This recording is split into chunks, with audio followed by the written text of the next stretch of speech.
Hello, welcome back to another episode of the Afterthought podcast with me, Derek Daniels.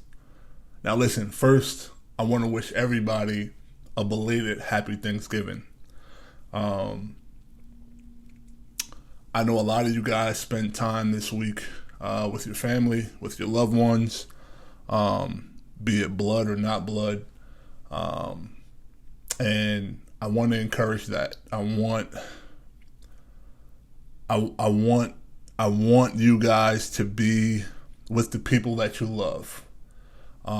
Cherish them. You never know when it's your time or their time. So make sure you try to make every second that you're with them count. Today is kind of off the cuff. I was driving home from work today. Driving from a train station. As you guys know who have been here, follow me, watch me, I got a bit of a commute to and from work. So today, I was thinking on my train ride home about things that have me cuffed to the past. And one of the things I wanted to talk about today, and kind of get off my chest, and hopefully it could help one of you guys out there. But one of the things I wanted to get off my chest was just kind of letting go of the past, right? We are all human. We've all been through things, some more tragic than others, but we all have our tragedies and our things that have affected us as people, right? It could be something from your childhood that you didn't realize until you got older that it was affecting you, or it could have been something more recent. But today I want to talk about the power of letting go of the past. So, as you guys know, you don't know this about me. So, my family is very small. I have a sister. Don't really talk to her. That's for another episode. Love her to death. Wish her nothing but the best. But we haven't spoken in, I want to say it's been at least 4 or 5 years. And I have a brother who we've always had this relationship where we kind of just hit each other on the holidays. He's a half brother. So he grew up in a different household than myself and my sister. Love him to death too. Wish him and his family nothing but the best. And then there's me and Mom Dukes. Mom Dukes is my ride or die.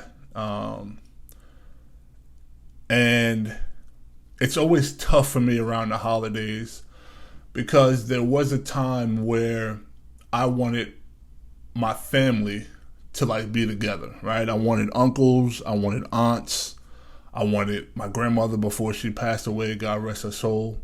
I wanted, my brother and his family, my sister and their family, who I was once close, really, really close with my sister's family. I wanted us to be around each other and around, what's the word I'm looking for? Just around each other for the holidays. And as I've gotten older, I've tried so many times to do so in the past. For those of you who don't know, I'll be 40 next year. So I want to say late 20s, early 30s. I've tried. I want to say for a good maybe 6 or 7 years. I tried to get the family together. It just wasn't happening, and that's okay, right? I didn't understand then, but I understand now that I'm older and more mature, right? So one of the things, the major thing I want to talk about is letting go of your past, because I found that me holding on to anger, grudges, petty arguments, they didn't help me, right? It hindered me more than it helped me. And what I mean by that is my growth into the man that I am today, into the person that I am today, it really frustrated me and molded me into a person who was angry. And I didn't even realize it. And this kind of goes with a piece of the depression that I dealt with. And I didn't even realize that it was a part of that. So I'll give you a quick story. And I'll give you two sides of the coin. So my grandmother, before she passed away, was not fond of the males in our family, right? Like, not that she hated us, not that she treated us like horrible, but she treated the women and the girls in our family with a lot more love than she did with us boys, right? And I remember like it was yesterday, man. My grandmother's health started to decline. This is a few years back, right before I got married. So this is probably like 6 years ago, maybe 7 years ago. And I don't even know if it was that long, but it was some years ago. And my grandmother's health was declining. So my grandmother had moved to Maryland. So she was close to myself and my mother. Originally, she was in New York and she moved down to Maryland. So me getting to a point of being like, you know what, let me be the bigger person, like let me be the more mature one. I started to build a relationship with my grandmother over again. My grandmother used to be my homie when I was, younger. Like, I would stay over her house all the time. Like, I would rock out with my grandmother. So I didn't know any different between the way she treated me and the way she treated my sister until I got older. So my grandmother's health was declining, and I told myself, I said, I need to build a relationship with her, or build a secondary relationship with her, because I would feel bad if I never got to tell my grandmother, that I loved her, that I cared about her. And we're not an overly affectionate family. We might say I love you, like, it's rare, right? But we show it in action. So I remember I was, going out to see her. I would go and pick her up and we hang out for a few hours. Not even a few hours. She couldn't even be out that long. She was so frail. But her favorite spot to go to was McDonald's, and she loved to get like a McDouble, right? So we would go there and I would go through the drive-through and, we'd sit and talk, and I'd play her some of my music. At the time, this is how long ago it was. At the time, Meek Mill came out with the, the hold up, wait a minute. Y'all thought I was finished, right? That song. So I was playing that in the car with her, and I remember her being like, well, who the hell is this? I'm like, Grams, this is Meek Mill. What you mean? And she's like, Meek Mill? I don't know no damn Meek Mill. And for those of you who have grandparents who just have no filter, that was my grandmother as she got older. So, I tried to build a relationship with her, and I did. Like, we hung out. It wasn't as often as I would like to, between just life and things getting in the way. And then there are times where I wanted to go see her and she just wasn't feeling up to it, so I didn't want to, like, intrude.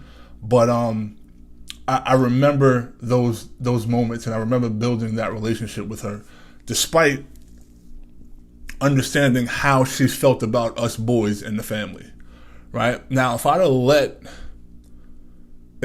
would have let that situation deter me for the rest of my life to build a relationship with my grandmother, I would have missed out on those moments, right? So I had to forgive, right? Whether she apologized or not, I had to forgive, and I had to not live in the past. The craziest thing happened. So it was right before Christmas. I can't remember the year, but it was a few years back. It was right before Christmas. And there's a mega church that's right by my grandmother's house. The mega church had this like huge play. It was like the birth of Jesus Christ, the whole, when you deal with Christmas and you're a Christian, like, what it is, right? But they had like live animals. They had like good actors. It was an all black play, like an all black cast. It was great, right? So I tell my grandmother, hey, I'm going to be right across the street from you. This play starts at like 5:00. I shouldn't be there longer than like an hour, hour and a half. I'm going to stop by and see you. And I took my daughter, and at the time, she was my fiance, but my ex-wife. We all went to the play. And I'm like, hey, Grams, I'm going to come by and see you after the play. It should be over like 7:30. I know her bedtime was like 8:30. So I'm like, I'm just going to stop by. I just want to check in on you, make sure you're good, and I'll roll out. Needless to say, the play didn't end until like 9 o'clock, 8:30, 9 o'clock. Like, it was I didn't realize the play was going to be that long. I swear I didn't. My ex-wife got the tickets, and I didn't know it was going to be that long. So long story short, I didn't call her to say, hey, I'm not going to come, because by this time it was like 8:30, and I didn't want to disturb her. I figured she'd be asleep, knocked out anyway. And I just call her in the morning, right? I'll call her in the morning, let her know what happened, and I'll set up another time to come see her. Well, to my surprise, that was the last time that I would see my grandmother. She passed away that night. And whew,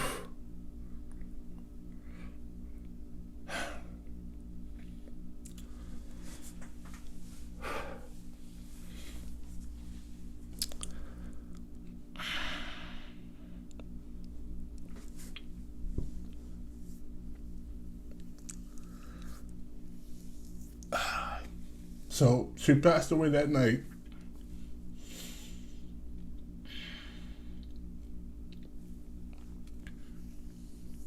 And she was hurting. So it was a blessing that she went in her sleep. But I beat myself up.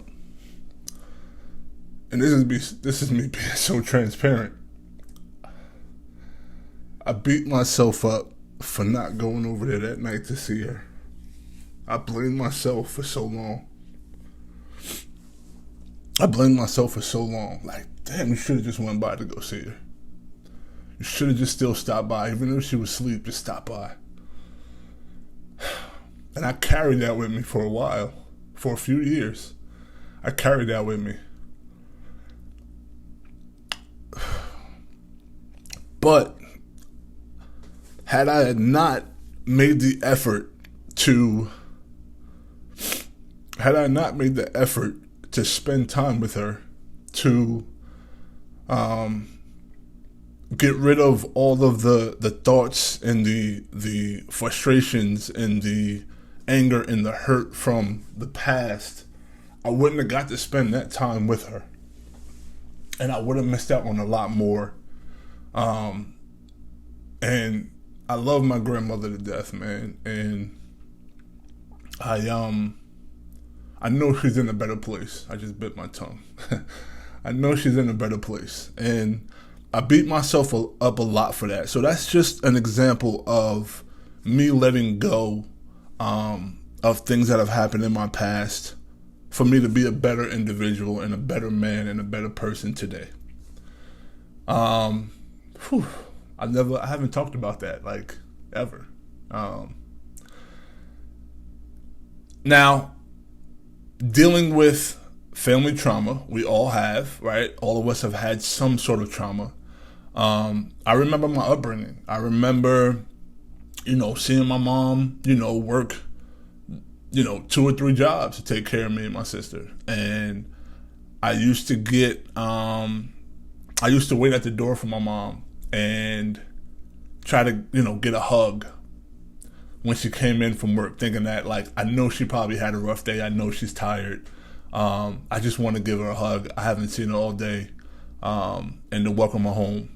And I remember, now, my mother and I have talked about this, so nothing I'm saying is like going to be like crazy. But I remember her coming in and kind of not moving me out the way, but like, come on, Derek, move. Move. I just walked in the door, right?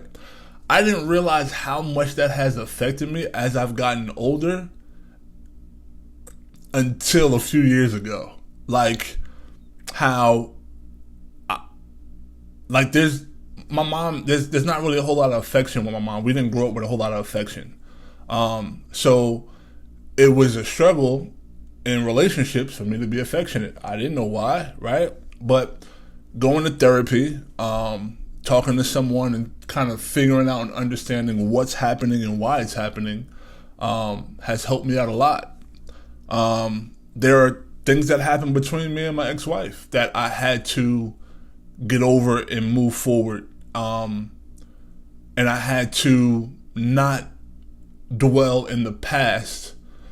One of the things that got me into a deep depression, this is for a lot of men too. So I'm talking to you, my men. I'm talking to you. And women, you go through this too, but men, we hold this in. We hold on to so much guilt, right? So much guilt because we have this thought that we have to be Superman in all aspects of our lives.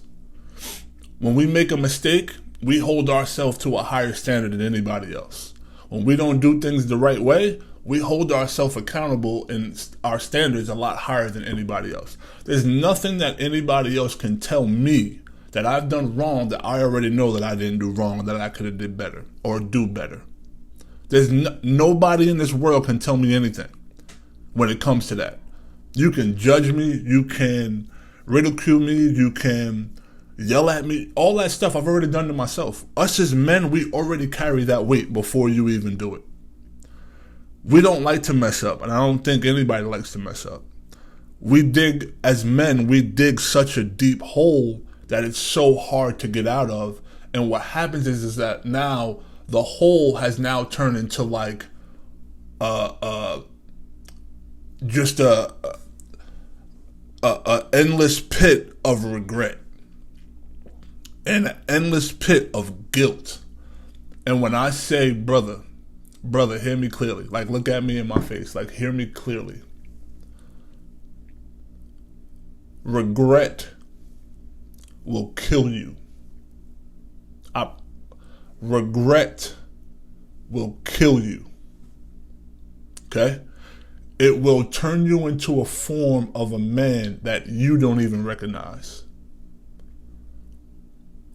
I'm going to say it again. It will turn you into a form of a man that you don't even recognize.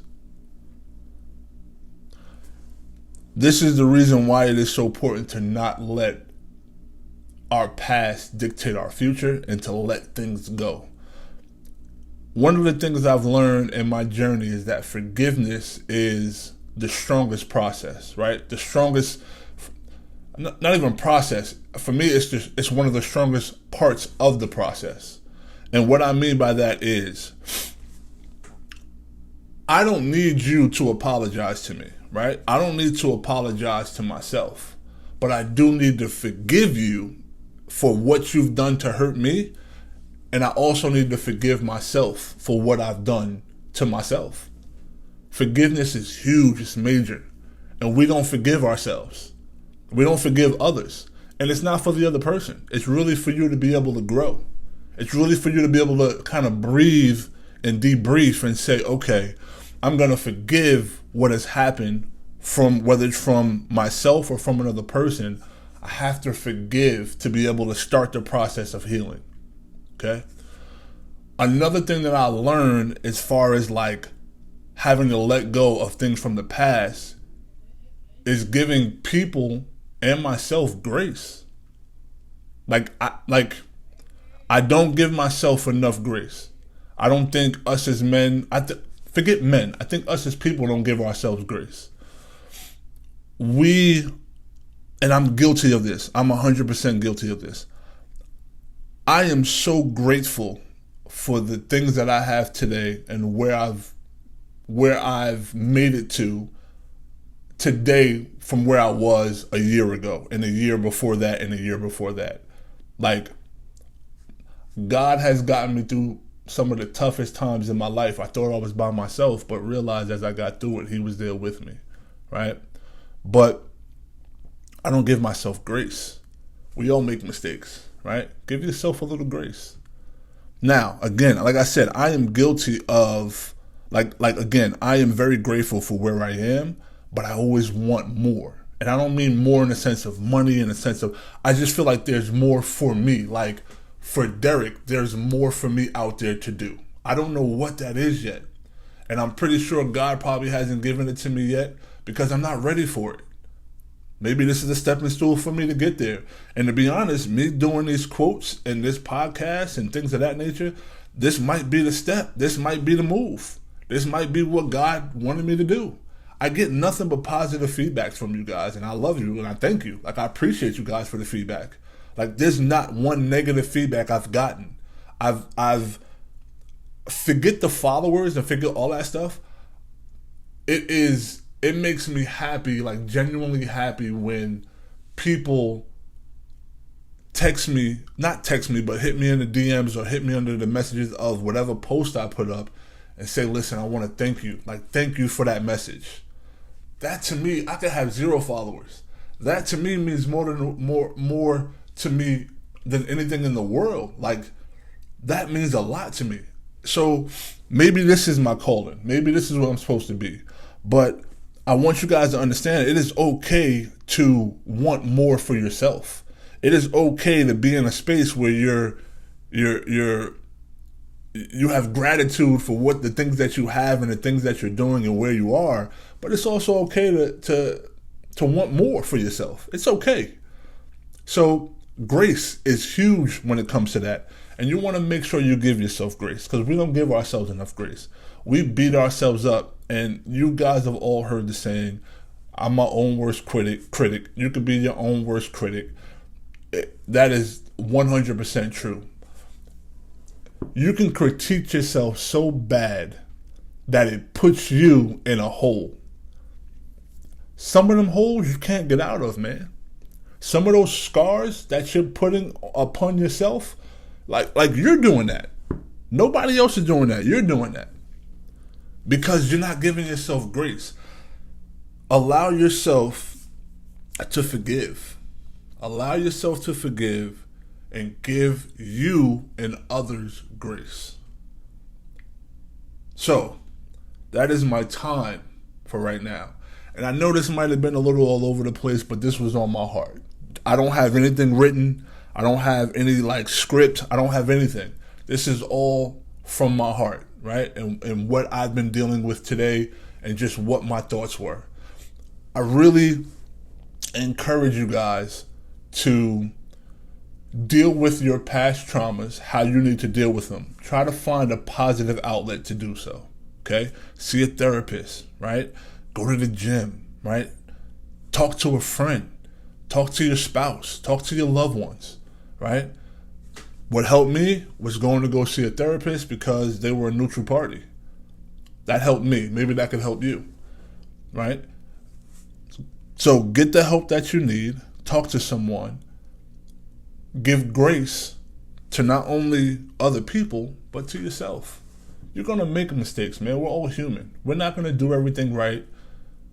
We're not going to do everything right. So give yourself some grace, okay? And then one of the key things, like I said before, is to learn how to forgive. Forgiveness isn't for you. Sorry, let me rephrase that. The forgiveness isn't for them, it's for you. Okay? So that's another podcast today. I thank you guys for being with me. I don't care if you judge me about getting emotional. I was very transparent. I miss my grandmother. I don't care how you feel. Okay? All right? So you guys call somebody you haven't talked to in a while. Call them. Don't text them. I know we're in the era of text. Don't text them. Call them. If you're close to them, go see them. Whoever it is that you love that you haven't talked to in a while, go tell them you love them. You don't have to have a conversation about what went wrong and why you guys are frustrated with each other. Tell them you love them before they're not here anymore. Got it? Go do it. I appreciate you guys, and I'll see you in the next one. This is the Afterthought Podcast with your boy, Derek Daniels. Catch you next time. Peace.